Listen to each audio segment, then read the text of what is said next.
బీజేపీలో తెలంగాణ ప్రజల పక్షాన వాయిస్ ఇచ్చిన ఒకే ఒక్క నేత నా ఆఫీస్లో ఆమె బొమ్మ ఎప్పటికి ఉంటుంది, సుష్మా స్వరాజ్ మాత్రమే.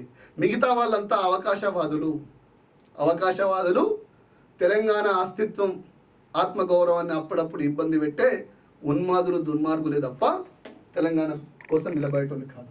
బీజేపీ నాయకులు ఆలోచన చేయాలి. పట్టపగలు రాజ్యసభలో ఆమె అంత దుర్మార్గంగా మాట్లాడుతుంటే మీరేం చేస్తున్నారు? ఇంకా కనీసం మీకు ఆత్మగౌరవం విలువ తెలుస్తలేదా?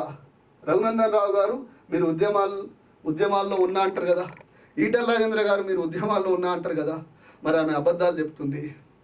మరి రఘునందన్ రావు ఎలాగో బీజేపీ పార్టీలో పోయింది, కానీ ఈటెల రాజేంద్ర ఈమెను ఎన్నిసార్లు విమర్శించాడు? 2022 దాకా విమర్శించింది కదా. మరి బీజేపీలో పోగానే అవన్నీ నిజాలు అయిపోయినాయా? రాజేంద్ర అన్న దయచేసి దీనికి కౌంటర్ ఇవ్వండి, ఈమె కౌంటర్ ఇవ్వాలి. ఇంకా మిత్రులారా ఇది చూడండి, ఇందిరా గెలిచిన మెదక్లో ఫస్ట్ రైల్వే స్టేషన్ మేమే ఇచ్చాం. సిద్దిపేట కూడా రైల్వే వచ్చింది, కానీ కేవలం రైలు ఇచ్చినంతే.